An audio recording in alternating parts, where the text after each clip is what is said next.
IAS, IFS, IPS, IRS உள்ளிட்ட civil service பணிகளில் 1200 காலியிடங்களை நிரப்பும் வகையில் மெயின் தேர்வு நாடு முழுவதும் 153 மையங்களில் வெள்ளியன்று நடந்தது.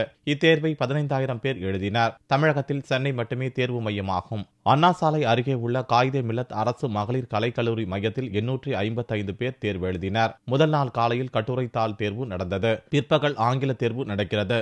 தொடர்ந்து பொது அறிவு தேர்வுகளும் மொழித்தாள் தேர்வுகளும் கடைசி நாளான 23ஆம் தேதி விருப்ப பாடங்களுக்கான தேர்வுகளும் நடக்கின்றன.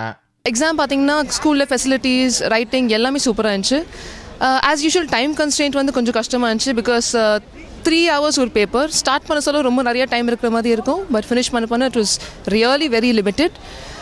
ஓவரால் பேப்பர் ஈஸியாக இருந்துச்சு, நல்ல குவாலிட்டியாக இருந்துச்சு. ஆஸ் யூஷுவல் யூபிஎஸ்சி வந்து நல்ல ஸ்டாண்டர்டாக கொஸ்டின்ஸ் கொடுத்துருந்தாங்க.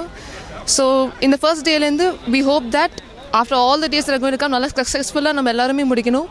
தமிழ்நாட்டிலேருந்து வந்து மேக்ஸிமம் பாஸ் பர்சன்டேஜ் இந்த வாட்டி ஸ்டேட்லேருந்து தான் வரணும். எக்ஸாம் ஈஸியாக தான் இருந்தது. டாபிக்ஸ் வந்து எக்ஸ்பெக்டட் இந்த சென்ஸ் லாஸ்ட் இயர்ஸ் கொஸ்டின் பேப்பர்ஸ்லாம் பார்த்துருந்தோன்னா எந்தெந்த ஏரியாஸில் இருந்ததோ ஸோ அந்த மாதிரி சிமிலர் ஏரியாஸில் தான் இருந்தது.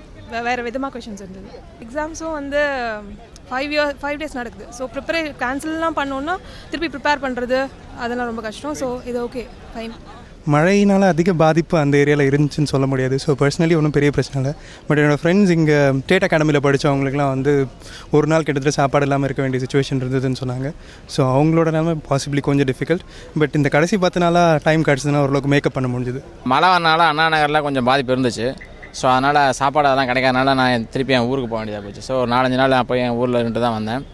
ஸோ நான் வரும்போது ஆல்ரெடி எல்லாமே நார்மலில் ரிட்டர்ன் ஆகிடுச்சு. இந்த ப்ராப்ளம் எக்ஸாமுக்கு இந்த மாதிரி தெரில. அது இல்லாமல் எக்ஸாமை போஸ்ட்போன் பண்ணுறதை விட இந்த டைமில் வச்சா தான் எனக்கு கரெக்டாக இருந்துச்சு ஆக்சுவலாக. ஸோ தட் நம்ம அந்த ஷெட்யூல்லே போகலாம் அப்படின்றதுக்கு எனக்கு ரொம்ப யூஸ்ஃபுல்லாக இருந்துச்சு. ஸோ எக்ஸாம் போஸ்ட்போன் பண்ணாதது ரொம்ப நல்லதுன்னு நான் நினைக்கிறேன்.